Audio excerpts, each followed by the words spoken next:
Hey, I'm Tiffany, and welcome to the Process Method Podcast, where we have real conversations about process and not perfection.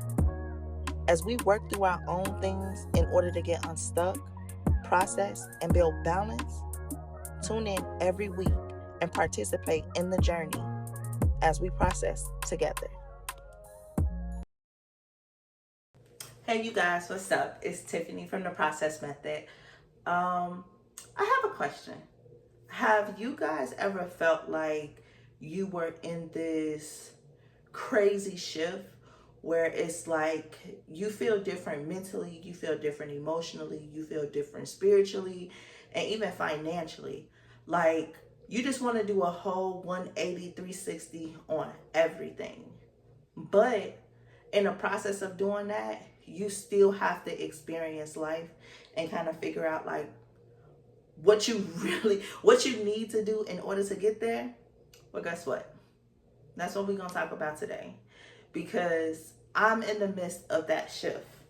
And in that shift, I feel like an energy is pulling me to adjust, to be more in line with the things that I really, that I really want to do for myself. And to start off, because I have my notes, I'm trying to be way more prepared than what my last few first season was talking about. So let me just say that I'm happy at the fact that I'm at season 2. Season 2. I have learned so much from season 1, from everybody complimenting the inboxes, the email, not the emails, I'm sorry, the text messages, all of that. Like, let me just say, I am extremely thankful, because I know this may not sound good, but it's just my reality. I did not know that the people who were listening were the people who were listening. And they my target audience, my target people. But I love the fact that the first thing everybody said was, it's raw and it's authentic. Like, these people know me. And even people who were coming in of asking like, well, so hey, how did you start doing this? And how did you start doing that? It's like, mind you, I've been on this journey for 3 years. Season 1 was of conversations from those years. So season 2 will have some of those conversations as well as today. I do believe season 1 have like 1 or maybe 2 parts in there that are talking about things that I'm like experiencing in today's time. But anyway, so now that we're season 2, like I'm happy. I'm happy to see the growth and actually be able for people to see like now what I'm doing and how I'm getting to the place of having those conversations with myself to now owning my process. Like, I'm still in the process. I'm not perfect. I don't think I will ever be perfect. I will just master myself a whole lot more. So with that being said, let's go ahead and get into episode 1 of the Process Method, Own Your Process, season 2. All right, so the first thing that I want to talk about is emotional mastery. So like with this shift that's going on, I want to control my emotions a lot more. I believe that with my age and with my experience and the things that I'm trying to do now, like, trying to get into PA school, and I love the job that I'm at. I love the people that I work with, but also too, it's kind of time for me to move on so that I can do better inside of my career as well.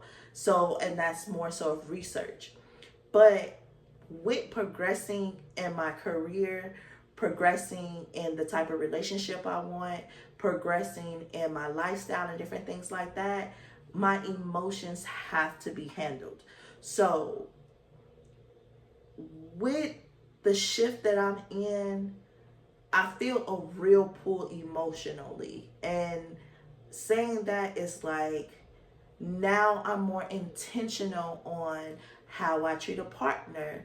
I'm more intentional in the emotional well-being of myself. Like, I catch myself more. Like, I find myself trying to be more in tune and understand my emotions. So sometimes I wake up and I just feel extremely emotional. Not menopause, it's transformation, I promise you. And I got it checked.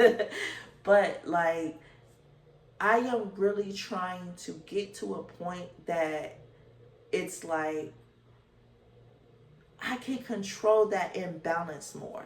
On days that I wake up and I'm super emotional, take some time, like listen to better music, like, and when I say better quality music, I listen to classical music. I always been into classical music, even when I was in survival mode, because it kind of calmed me down a little bit. Um, I try not to listen to too many love songs and things like that. And the reason I don't is because that makes you more emotional. And I know that's an important thing, like, to watch out for, because when I was being super heavy into my religion, I one thing they always had me do is be careful with what you watch and be careful with what you listen to, because it's like a trance. It's like, you're feeding your brain something, and our brain does not know what's reality and what's just like a thought or whatever. So that's something that I kind of carry with me regularly. I pay attention to what I watch and I pay attention to what I listen to. So in those moments when I'm super emotional, like, I'm trying to find a way to draw it back so that I could be a lot more stable. Because if I have a partner, my partner, what if they don't wake up and be super emotional? I don't want him to feel like that he has to always stabilize me. Like, of course, it's a relationship. We're not perfect. Sometimes he's going to have to do that. But like, more on the sense of, I don't want him to constantly feel like, oh, what am I waking up to today? And just for me, myself, like, what am I waking up today? Or I'm going to be like this. Like, it's cute. It sounds cute and it sounds nice. But have you ever been around somebody who's an emotional wreck? Have you ever been around somebody that they are constantly emotional? It's constantly something going on. It's always something, or something needs to be fixed, or something needs to be done. It's like, girl. And I'm saying that because I felt like I was one of those people. I feel like I was one of those people who constantly had something going on, or constantly needed to do something, or constantly need to fix, because being in survival mode, you are hyper aware. Like, hyper aware. And with that hyper awareness, however you feel, you act on it in survival mode. So that means if I feel like, oh, I'm in a bad mood, I'm angry, I got an attitude, this person right here, this person finna catch it. This person finna catch it, because you know what? I'm not finna deal with this bull crap. I'm not finna do this. You know what? Today is the day. You got the right day to. I'm not doing that anymore. I'm just not. I need to have control of my own emotions. And when I know that I'm not in the best mood, whether it's around my cycle time, whether it's for just any other regular day, I'm in control of that. And my brain has to know that, and my body has to know that. That's not to say that if I'm having really bad cramps, or if I'm not feeling well, hey body, get yourself together. I'm going to tell my body that anyway, but I can't really, that's not something I can fix. But you know what I can fix? I can fix my attitude. I can fix my mood. I don't want to be the woman that goes into a room and then all of a sudden everything has to change. Or I just change everything that's around me. Like, I don't want it to be that way. Like, but when I walk in a room, I want you to be like, damn, she fine. Like, who is that? Like, or there go my girl right there. Like, when people see me, I want it to be a happy moment, or a moment of peace, a moment of relaxation, not of, oh, she about to be on that BS. And I'm not proud to say that, but that was my reputation sometimes walking into rooms. It was just like, oh, here we go with this. Not that I was like gossip or messy, is that I was the one. I'm going to tell you off. If you do something to me, I am going to tell you about yourself. I'm still sweet. I'm still cool. Like, I'm still going to be there for you. I'm still going, hey, if push come to shove and somebody hurt, I'm that cousin, I'm that friend that's just like, hey, let's go, we could do this. Like, I'm going to try to put us in a better situation. But when I hit those bad days, I'm cutting up. And I was okay with the cut up, but that's not how we want to be anymore. And sometimes I still get pulled into that. Sometimes I still get pulled into that way of like, if I'm having a bad day, I may not be as nice to my partner. And sometimes I may need to be reminded of that. Or sometimes I'm upset and I walk in the house and my daughter's like, yeah, I'm finna go in my room because I'm not finna do this. That's not okay. I mean, it's life, it happens, but I'm gonna try my best not to be like that. And a lot of times, not being emotionally balanced, it comes from other things. Whether it's your past, your present, or you're overthinking about your future and you just don't have any plans there.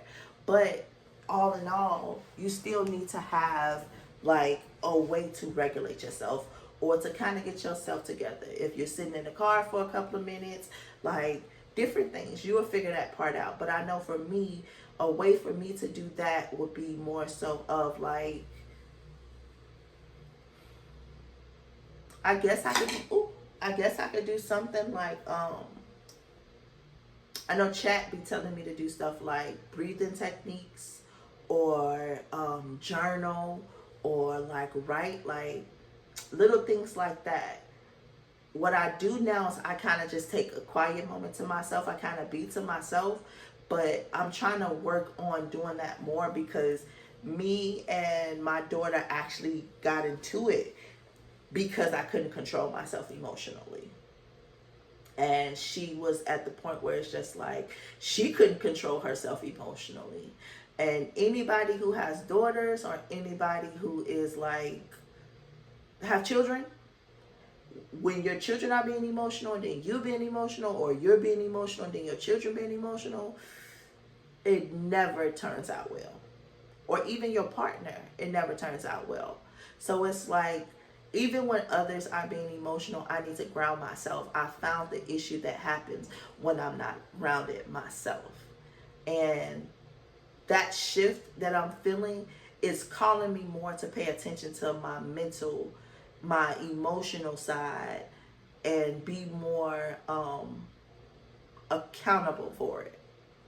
Now, with me being accountable with my emotions, I also see that it affects my finance.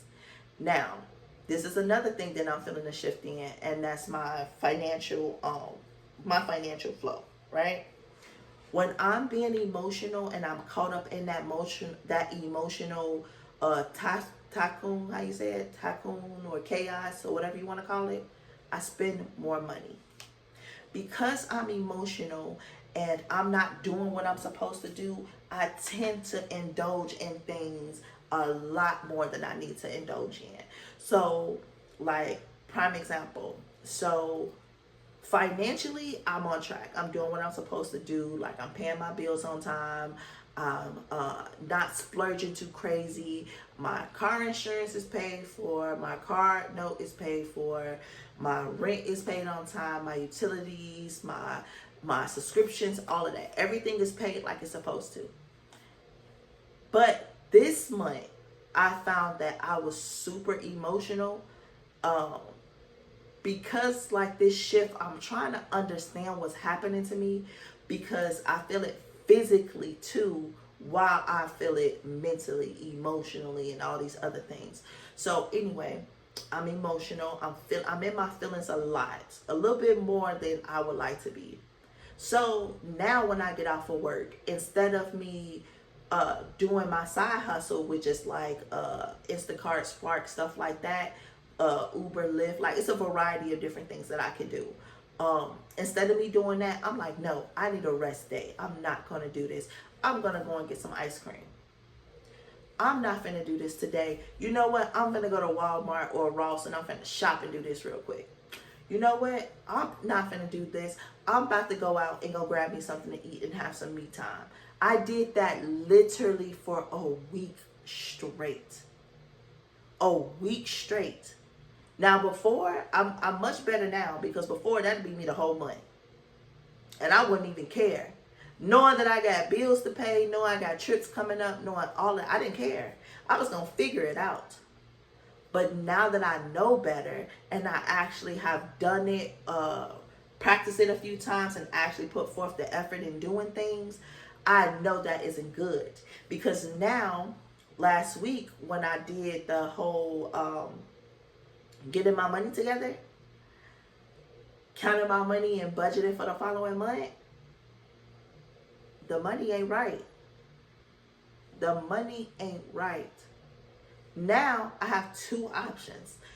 Either I can go and do my side hustles every day, this week and next week, or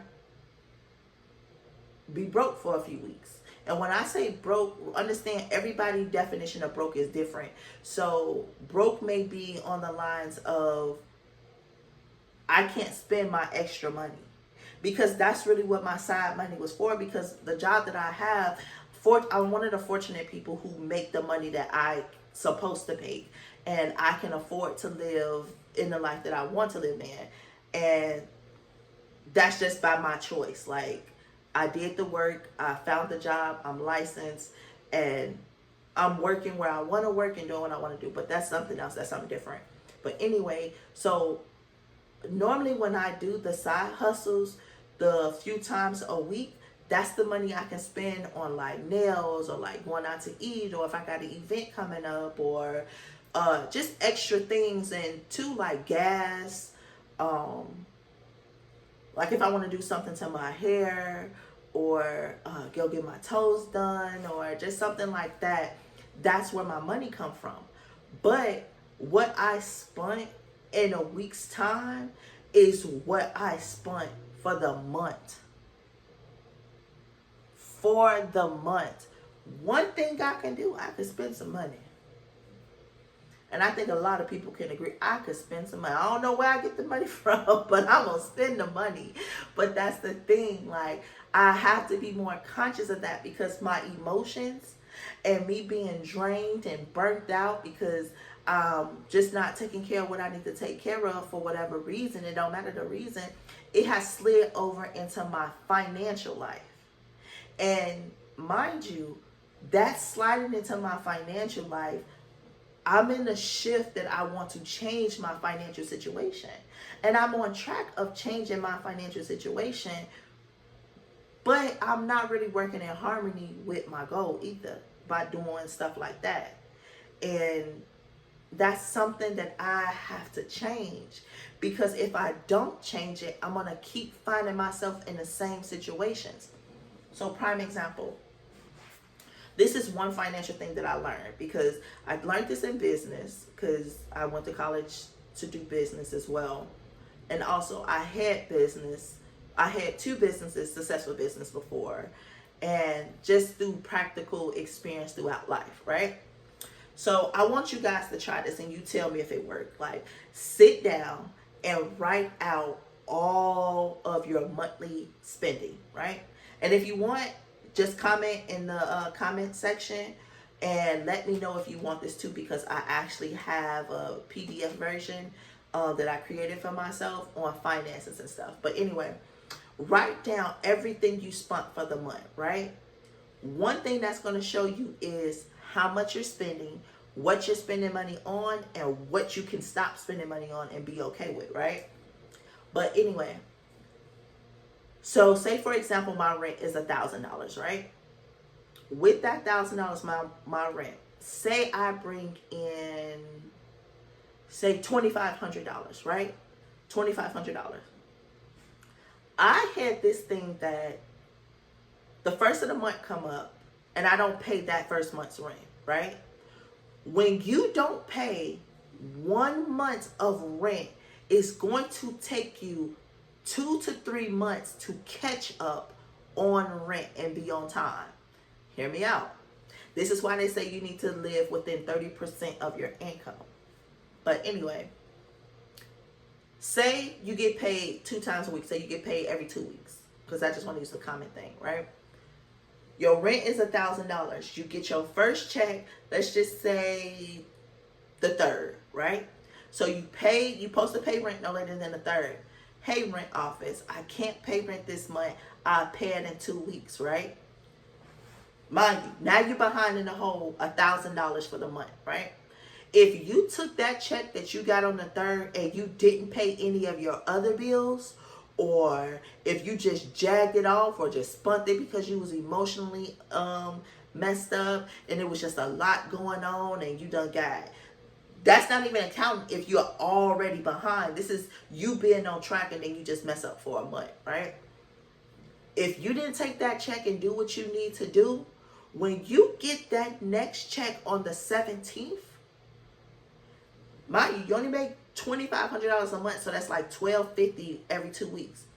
You have to now use that check at $1,250 that you're supposed to use to pay your other bills with. You now have to contribute $1,000 of that to rent. Mind you, if you did not pay any of your bills, or you paid a bill here but you didn't pay like a nice bulk of your bills, or if you did pay them anyway, now you have your last check of the month. $1,000 of that is gone. That leaves you with $250, right? $250 have to last you for another 2 weeks until you get your next check. Now, I know a lot of people say, oh baby, I done made it off $40 to last me 2 weeks. That's not good. No way, shape, or form should that ever be okay. Some people have to, but they don't have to. And that's something different that we'll talk about a little bit later on. Because if an emergency happened or something happened, that keeps you in survival mode. Living off $40 for 2 weeks is survival mode. You're repeating the stress in your body, in your mind, in your life. You have to find a way to transform that into a better situation. Can I tell you how? I can't. That's something you kind of got to figure out yourself, like with a side job or cutting back or something. I know a lot of people say, oh, well, just go with the flow. That's not how it works. But anyway, let's bring it back. So now you got to go $250 for the next 2 weeks. You got to take gas out of that. Don't forget you're going to have some subscriptions or maybe a bill or something come up. Take that away for $250. Take that out of your $250. You're left whatever that is for another 2 weeks. Now, if you want to be responsible and catch back up, when you get that next check on the 3rd again, that's another $1,000 gone. So now you have to make it another 2 weeks with $250 on top of whatever bill coming out, whatever subscription, gas, or whatever else you need to do. So that means off 1 month, you have $500 to do whatever it is you need to do. Bills, your self-care, take care of yourself, take care of your kids, or whatever the case may be.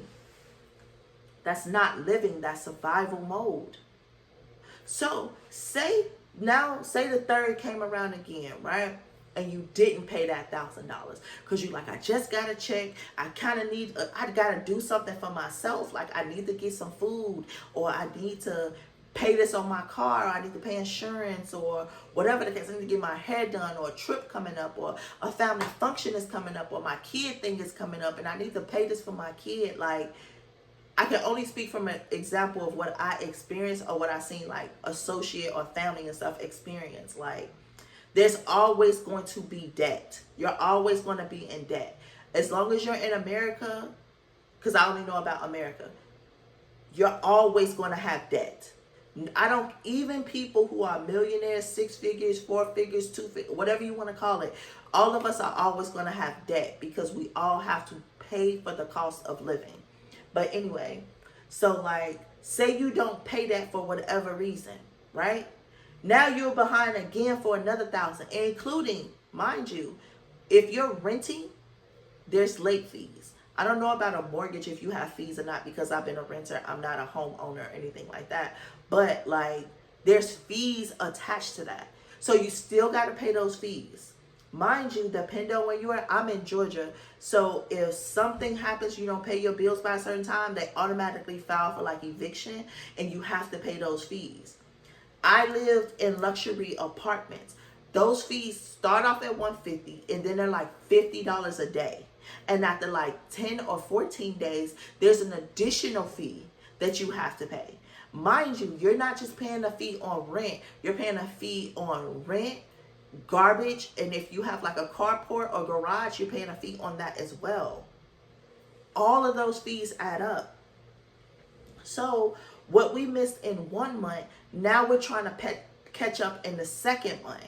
What we're catching up in the second month, with no side hustle or anything, now you got to work harder, stress yourself out more in order to catch up.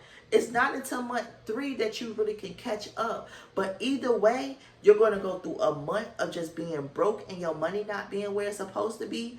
Or you're going to have to pay for an additional month of fees and stuff to catch up. I don't know if that makes sense. I'm trying to like squeeze it all in really quickly. But again, if you want the PDF or the layout of it, just let me know and I can send it to you.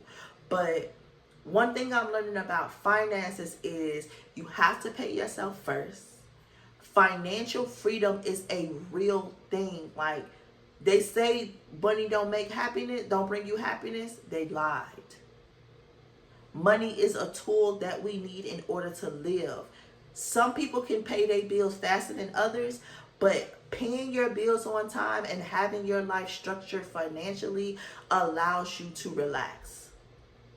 It allows you to relax. It's nothing like having PTO in the bank. If for anybody who don't know what PTO is, that's paid time off. If I can schedule for myself to have 3 or 4 days off, but I still receive money in, I like that. If I could pull from my 401k because my finances aren't adding up because of sickness or something like that, that gives me a relief, that gives me time. So I want to make sure that I'm doing what I can and what I'm supposed to do so that I can be kind of financially free and able to do what I need to do so that I can relax a little bit more. I can enjoy the harvest of my hard work. Maybe I want to take 2 days off next week.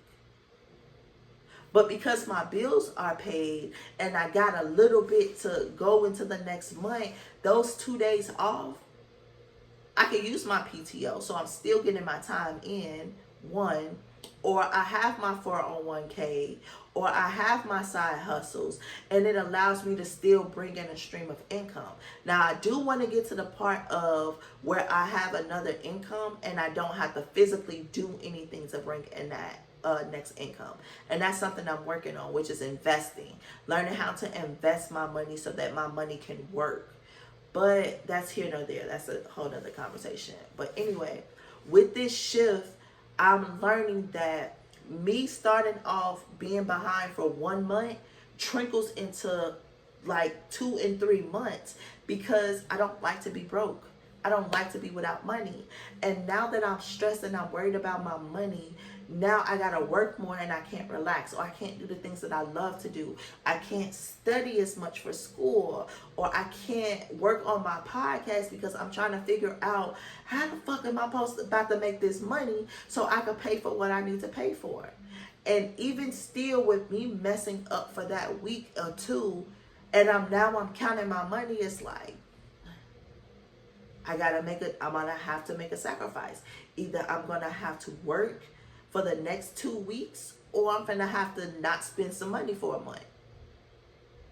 And I'm gonna be honest with you, coming out of survival mode, hustle culture is a scam. Do you understand me? Hustle culture is a freaking scam. Working hard like that, it ain't for me, baby. It ain't for me. That's too much work for me. And I just don't want to do that anymore. I refuse to do that.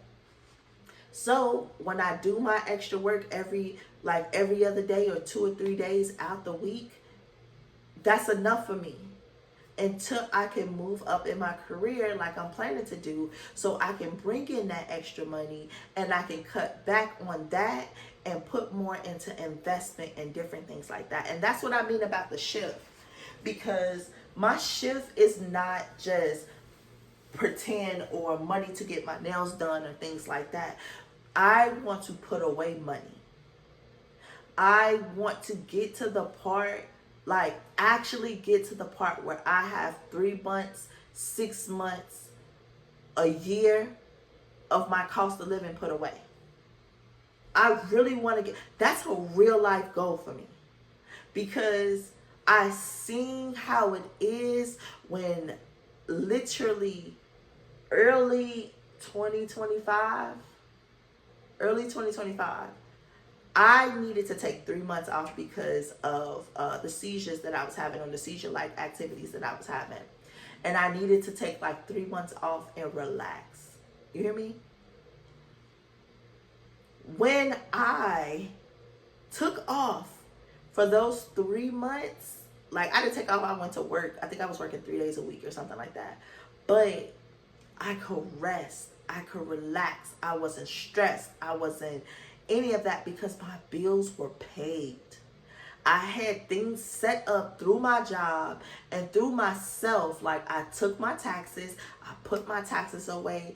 I had went back to doing hair a little bit, and I had that money. The overtime I did, I put that away. Like I just kept putting up extra money. I wasn't doing anything. I wasn't going anywhere. I was single. Like I didn't have a reason to like spend money like that. And it was hard, don't get me wrong, but I was dedicated. I was dedicated and I was disciplined because I got tired of living a certain type of way. But with those 3 months, while I was doing that, yes, my bills was paid, but what do you think happened to the balance? It just kept going it just kept going down. And you know what I didn't do? I didn't do this. You know what I did? I kept going out to eat. I kept on spending on this. I kept buying clothes. I just kept doing this tattoo right here. I was in a mental state of mind that was just like, what the fuck is happening to me? And this is stressing me out. I'm worried about this, which is reasonable. Like that's a reasonable thing, a reasonable emotion to have. But I wasn't concerned about the goals that I had. I was concerned about my health, my children. I needed to take a break. I needed to understand what was happening to me. But I wasn't doing it in the right way. I was just there, sitting there. Mind you, before this happened, I was on a 2-year journey of getting myself together because I came from a really bad breakup. Or a really bad marriage, if I'm going to be honest. I was coming from a really bad marriage. And I needed to wrap this shit up and get myself together and get on my feet, because I realized I put myself in a bad situation. And I tried to fairy tale, pray to God, religious struck, go to God type situation. I was depending on everybody else to act right and not Tiffany act right. Tiffany not make the decision she was supposed to. Tiffany not holding herself accountable. Tiffany not sticking up for what she knows that she wants and what she needs to do in order to have the better life. God ain't had nothing to do with that. That was all Tiffany. And I know that I didn't ever want to do that again.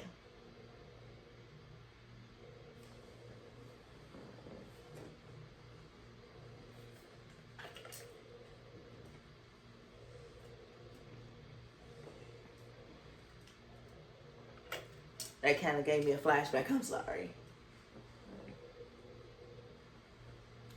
I don't ever want to live how I lived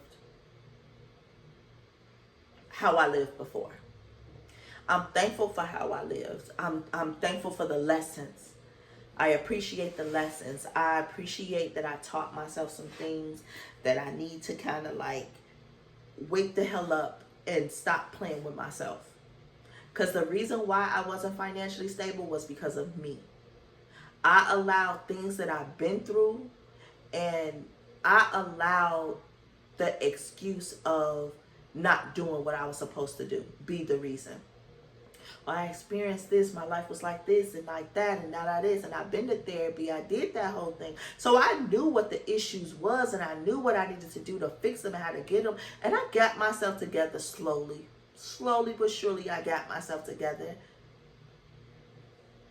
But I still wasn't doing anything about it. It was all talk about, oh, I want to have this life, I want to do this, I want. Though after I got out that situation, I made a declaration. I promised to God, if you get me out of this situation, I promise you, you ain't never got to worry about me no more. I kept that promise to him, but most of all, I kept that promise to myself. And that's the journey that I'm on now. And that's the shift that I'm feeling, because it's like no longer are we talking about what we're going to do, but we're actually doing it. We're actually doing it. Excuse me. So we talked about the emotional shift and holding myself accountable and regulating myself and getting myself together. And then now the financial shift that I'm in, where how I want to be more invested into things and keeping up with my finances here, my life and stuff here, so that I can reach to the point where I can start investing in and honoring that shift. Like really respecting that shift and just knowing that I'm the only person stopping me from having that life that I want. In my mind, I already have that life. In my mind, I am rich. And when I say rich, I am rich mentally, I'm rich financially, I'm rich spiritually, I'm rich mentally, emotionally. I'm rich in all of those aspects. I'm already rich. I just need from what's in here to show up out here. That is the goal. Because I could tell you 110 ways to make money. I could tell you 110 ways to get your life in order. That's why we got TikTok and YouTube and all those for us. Those are examples. We just got to apply them to our own life. But we actually have to, the key word, we have to apply them. We have to do it. And that's what I want to do. I don't want to keep talking about it. I actually want to do these things, and that's what I'm going to do. So you tell me this, and you help me see. What are some things that you have done in the midst of your shift that you have applied to your emotional health, emotional well-being, of being better emotionally, and making sure you stay on track of your emotions so you can be more stabilized and more functional? Now, mind you, even though you're going to tell us this and you're going to give us ideas and help us see how to be more emotionally stable, understand that sometimes we backslide, sometimes we mess up. We are humans. We are in process. We are not in perfection. So mentally, emotionally, now financially, what are some ways that us as a people, girls or whatever you want to call it, what's some things that we can do that will help us be more financially on track to reach those goals? Like authentic ways, like what's some ideas and some things that you did so that you can become more financially stable or structured, or the beginning part of your finances? Like, did you read books? So yeah, like tell us some different things that you used in order to get yourself on track financially. And we're going to stop right here, because this is something that I kind of want to go a little bit more in depth with about like the shift that I'm experiencing, because I want to get feedback, because I'm trying to learn too. Like, I'm in process just like all of us are. I don't care if you already are financially stable or already emotionally stable. There are things that you constantly have to do to remind yourself of, let me get on my stuff and remember what I'm trying to do. Let me remember where I stand at and all of that good stuff. So like, comment, let me know. Tell me like different ideas of what you do to keep yourself emotionally stable and financially stable. And yeah, that's pretty much it.